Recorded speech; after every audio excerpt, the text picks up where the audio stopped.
ወይዘሮ ሂሩት አለበል ትባላለች። በምርጫ 97 በተለይ ቅንጅትን በመወከል በአማራ ክልል የክልል ምክር ቤት በጣም ከፍተኛው ድምጽ ያገኘች ነች።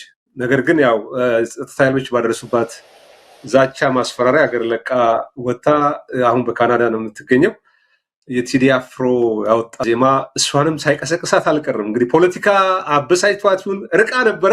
እንኳን ደህና መጣሽ። እንዴት ናችሁ? አቤ ሁላችሁንም የኤምኤስ ታዳሚዎች እንዴት ናችሁ? እንዴት ሰነበታችሁ? ቀደም ሲል በኢትዮጵያ ፖለቲካ ውስጥ በንቃት ተሳተፊ ነበር። ከዛ በኋላ ወደ ኬንያ፣ ከኬንያ ወደ ካናዳ ከገባሽ በኋላ ዝምታ ሰፍኗል። በፖለቲካው ተስፋ ቆርጠሽ ነው ወይስ የምትፈልጊው የፖለቲካ ኃይል ስላልመጣ ነው? አሁን እንዴት ነው? ቴዲ ደግሞ አገናኘን። ቁጭት እልህ የተሞላበት ቁጭት እንዳለሽ ያውቃለሁ እና ምን ቴዲ ነው የሳበሽ? እንኳን ደህና መጣሽ። ለማንኛውም እግረ መንገድሽን በቴዲ አዲሱ አልበም ላይ አስተያየት መስጠት ትችላለሽ። ኦኬ ቴንክ ዩ እግዚአብሔር ይስጥልኝ። ያ ሄደ የሆነ ሰዓት ላይ ስትደርስ የምትነካበት ነገር ይኖራልና ነው ጊዜ ይቆጥራል፣ እድሜ ይሄዳል። እንዳለመታደል ሆኖ ትውልዱን በአንድም ይሁን በሌላ መንገድ ፈሪ ያደርጉታል። በመራቅህ በመሸሽህ የሚኖር ለውጥ ይኖራል ብለህ ታስባለህ። ግን ደግሞ ከተወሰነ ጊዜ በኋላ ለምን የሚል ነገር ይመጣል እና ለዛ ነው። እውነትህን ነው። በቴዲ በኩል ነው በጣም ያሳዘነ ነገር አለ። ለምንድን ነው ቴዲ ያወራው? ከራሱ ጋር ነው። ከራሱ ጋር እንኳን እንዲያወራ ያልተፈቀደበት ሁኔታ ነው ያለው። ቴዲ በጣም አክባሪው ነኝ። በጣም ጎበዝ ባለሙያ ስለሆነ የሚገባውን ነገር ስለሚያውቅ ከማዳምጣቸው ሰዎች ውስጥ የመጀመሪያው ነው ማለት እችላለሁ። ሁለቱን ዘፈኖቹን ነው በደንብ ያዳመጥኩት፣ መሬማ የሚለውን እና ዳስጣል የሚለውን። እያንዳንዱን ግጥም ቢነበብ ልለው እችላለሁ ጊዜ ካለ። ያወራው ከራሱ ጋር ነው። ለራሱ ነው የሚናገረው። ከውስጡ ጋር ነው የሚያወራው። ለሰው እንኳን አይደለም የተናገረው። ቴዲ የተከለከለው ከራሱ ጋር እንዳያወራ ነው። አንድ ሁለቱን ዳስጣል ልቤ ለውስጥ ያዘን ለቅሶ ሰው አይችልም ደርሶ አለ ጊዜ ገና ነው እያልኩኝ ራሴን በደልኩት ነው የሚለው። ከራሱ ጋር ነው ቴዲ የሚያወራው። ለካ እንዲህ ነው ማለት እያሉ ነዶ ሀገር የሞተልበት የት ያለቅሳል ሄዶ። ዳስጣል ልቤ ይላል። ከራሱ ጋር ነው የሚያወራው። ይቀጥላል። አክሱም ላሊበላን በአንድ አለት አጥንቶ አልራመድ አለ ሀገር ተለያይቶ። ምሰሶው ዘመመ ጣራውን ያፈሳል ሀገር የሞተበት የት ሄዶ ያለቅሳል ይላል። ሄዶ ማልቀስ ይቻላል ኢትዮጵያ ውስጥ አሁን? ኤቭሪዌር የትም ቦታ ላይ ሄደህ ታለቅሳለህ? ይቻላል? አይቻልም። ከራሱ ጋር ነው የሚያወራው። ኦፍኮርስ ባለሙያ ነውና የተሰማውን ነገር አወጣው። ሲያወጣው ሰው አደመጠና ወደ ራሱ ወሰደው።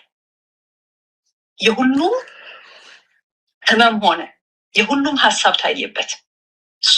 እያንዳንዱ ሰው ልብ ብሎ ማየት ያለበት ቴዲ ከራሱ ጋር ለምን ያወራል ተብሎ ነው አሁን የተከለከለው። ይሄ ነው ኢትዮጵያ ውስጥ አሁን እየሆነ ያለው ነገር። ያማል ይሄን ስታይ። ሌላውን አለፍ ብለን ያው ብዙ እንትን ስለማይኖር ሌላ በጣም ስለ አዲስ አበባ የሚያወራው ማለት ነው። አይ ዶንት ኖ አለን ጊዜ ማየት ይችላል ወይስ? ቀጥይ ሩታ። ኦኬ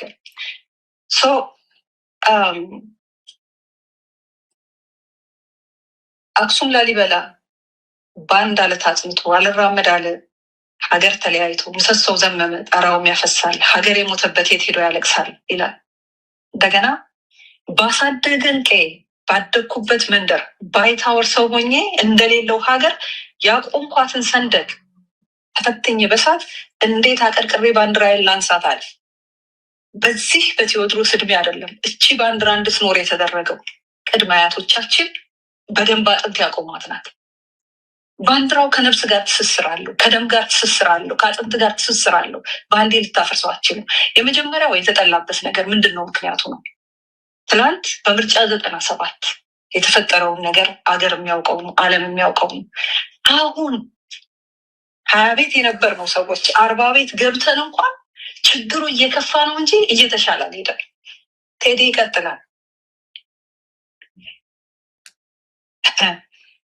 አባይ ለዘዴው ባፊ ቀድማል አምኖ መከዳት እንዴት ያማል ወርቅ ያበደረ ደርሶት አለት እንዴት ይችላል ዝም ማለት ይላል።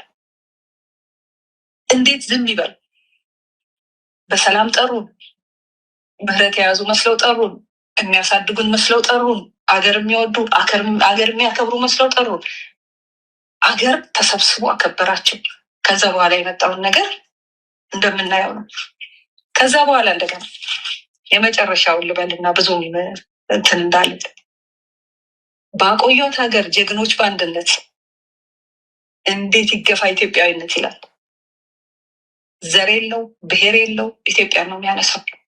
ኢትዮጵያ የሁሉም ናት ብሎ ስለሚያምን ኦፍኮርስ የሁሉም ስለሆነች ጀግኖች ሞተውላት በመርዝ ጋር ነፍረው ተንገብግበው በሳት ዘመን ተገላብጦ እንዴት አቀርቅሬ ባንዲራ የላንሳት በመርዝ ጋር ነደው ነው እኮ ያቆማት ኢትዮጵያ። አድዋ ላይ የተደረገው ነገር ምን ነበረ? ይሄ ሁሉ መከራ ሆኖ ግን ዛሬ እዚህ ቦታ ላይ ተደርሶ በዚህ ዘመን ለሚያብረቀርቅ ነገር ለሰው ልጅ አይደለም ክብር የተሰጠው። የአንድ መንግስት የአንድ ስርዓት የመጀመሪያ ስራው የህዝቡን ደህንነት መጠበቅ ነው። የዜጎችን ደህንነት መጠበቅ ነው። የተጠየቁት ይሄን ነው። ትውልድ እያለቀ እድገት እየቆመ ትውልድ ያላደገባት ሀገር፣ ትውልድ ያልተማረባት ሀገር፣ ትውልድ ደፍሮ ሀገሬ የማይልባት ሀገር የቱ ጋር ነው ትርፉ? ሌላው ቴዎድሮስን ስቦ ጭቃ ውስጥ ማስገባት አይቻልም። ኦፍኮርስ ጥሪ ተደርጎለታል፣ እናውቃለን። አፕሮች ተደርጓል። ከአቅም በላይ ክብሩን ያውቃል ቴዎድሮስ። ታስቦ ዝም ብሎ ማይሆን ቦታ ላይ የሚቀመጥ ሰው አይደለም። ክብሩን የጠበቀ ሰው ነው። ህዝቡ መጠበቅ ቴዎድሮስ ስለራሱ ስላወራ ለምን ከራስህ ጋር ትነጋገራለህ የሚል ነው። ካዳመጠ በኋላ ግን ህዝቡ የራሱ እንደሆነ ተረዳው።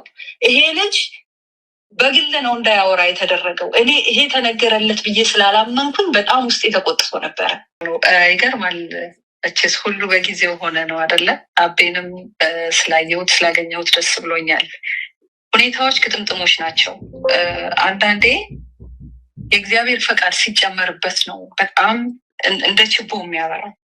አቤ ያኔ በዛ ወቅት ሲያደርግ የወሰደው ኃላፊነት አለ።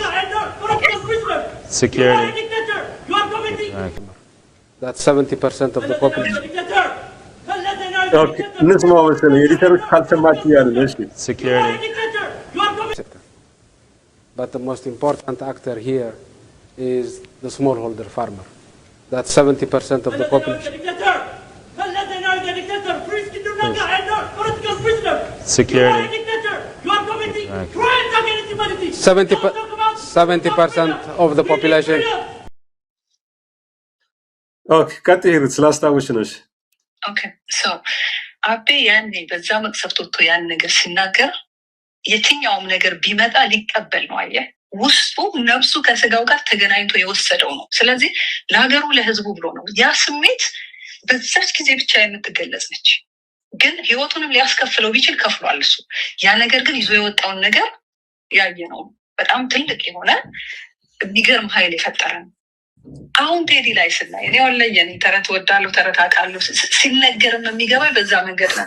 ምን ይባላል መሰለ በሬና ገበሬ ተገናኘ ይባላል። አንድ ድል ደስ የሚል ነገር ሲፈጠር ሌላ አናጺ እንትን ይዞ ሲመታ ቀጥ ባህር ዛፍ ጋር ተዋደደ ይባላል። ሲሳሳ ልኩን ሲያገኝ ማለት ነው። ሲዋደድ እንዲህ አይነት ነገሮች በአግባቡ ምንድነው ያስረዳሉ ብዬ ስለምገምት ነው ልናገራቸው የፈለጉት። ጊዜ አለው። አየህ እግዚአብሔር የሚፈቅድበት እግዚአብሔር ሁኔታዎች እንዲነዱ የሚፈልግበት ጊዜና ሰዓት ሲገጣጠም ነው ይሄ ነገር የሚሆነው። ቴዲ አፍሮ እኔ እንዴት እንዳዳመጣችሁት አላውቅም። እኔ ሳዳምጠው ቆሜ ነው የማዳምጠው። ይሸልላል እኮ ከራሱ ጋር አየህ የሚለውን ነገር ሲል እየሸለለ ነው። በነባንብም አለው ይናገራል። ዲፕሊ ነው የሚነካኝ። እኔ ሁለቱም ሙዚቃዎች ነው ከልብ የሰማኋቸው። መሬማ የሚለውንም እንግዲህ በሌላ ጊዜ ምናልባት አሁን ጊዜ ስለማይኖር ብናወራበት ደስ ይለኛል። ቴዲ በቃው አየህ ለራሱ እስከ መቼ እንዴ የምንኖርበት እኮ ወሰን አለው። ጊዜ አለው። ሪሊ እያንዳንዱ ሰው አሁን አስቆመህ እስከመቼ ትኖራለህ ብለህ ብትጠይቀው ጊዜ ገደብ ይሰጣል? ኢትዮጵያ ውስጥ ያለ ህዝብ እንዲህ የሆነ ልጁ ያለ ትምህርት ባዶ እየቀረ ኦና እየሆነ ሞራል እያለቀ መኖር እየጠፋ ለምንድን ነው የሚቆጥቡለት? ሰው ምንድን ነው የሚቀጥለውን ነገር የሚፈሩት? ለምንድን ነው? የሰው ልጅ መጀመሪያ እኮ መኖር ሲችል ነው ሞትን መፍራት ያለበት። በማይኖር ህይወት ውስጥ ትውልድ እየገደሉ ነው። አይ ዶንት ቲንክ ምክንያቱን የሚያውቁት። ይህን ሰው እያቆመ ጠይቀው የሚያወራ ስለ ብርቅርቅ ነገር ነው። ሰው የሌለበት ሰው የማይሄድበት መንገድ ምን ያደርግለታል? ምንድን ነው ትርጉሙ? ቴዲ ትላንትና በወያኔ የዘፈነው እናውቃለን። በ17 መርፌ በጠቀመው ቁምጣ ለለውጥ ያጎፈረው ስልጣን ላይ ሲወጣ የአምላውን ባለቀናው ካልቀጣ አዲስ ንጉስ እንጂ ለውጥ መቼ መጣ ነው የሚለው። ሴም ቲንግ አሁን ያለንበት ሁኔታ ያ ለውጥ የመጣ ነገር የለም። የሰሩ ይመስላቸዋል፣ የሚሰሩት ግን የለም። ትውልድ ላይ እየተሰራ አይደለም። ሰው ጭንቅላት ላይ ስትሰራ አገርን ትሰራለህ። አፈርና ድንጋይ ቆልለህ ብርቅርቅ ነገር ስታደርግ የሚያፈርስ ጭንቅላት ነው እያመረትክ ያለው። እነሱ ተመችቷቸዋል። ቢኮዝ ያንን ነው የሚያውቁት። የሰለጠነ ሀገር ነው ብኖረው ስልጣኔ ምን እንደሆነ እድገት ምን እንደሆነ ጠንቅቄ ያውቃለሁ። ግን እግዚአብሔር ሰው አንተ ነው ይህን ሁሉ እንድናገር ያደረገኝ። የሰው ልጅ የሚገፋበት መጠን አለ። ምርጫ 97 ላይ ከተደላደለ ከሞላ ህይወቴ ፈንቅለው አስወጡኝ። ቢኮዝ ሰው አግዛለሁ ብዬ ገብቼ መብት ነው ብዬ ገብቼ አገሬ ላይ መብት ሳይኖር እኔ 40 ቤት ገባሁ። ለምንድን ነው የምቆጥብለት? ለምንድን ነው የምሳሳው? ከዚህ በኋላ የሚያስፈልገውን ነገር ሁሉ ላደርግ ዝግጁ ነኝ በግሌ ማለት ነው። ስፔሻሊ እንዲህ አይነት በሚነገሩ ነገሮች አቅሜ በፈቀደ በተረዳሁት መጠን ትውልዱ መነሳት አለበት፣ መኖር አለበት። ሳይኖር ሞትን ከሚፈራ ሞቶ ህይወቱን ያኑርና አትሊስት እሱ ባይኖር ትውልድ ይኑርበት፣ ልጆቻቸው ይኑሩበት። መጨረሻው ነገር ምንድን ነው መሰለህ?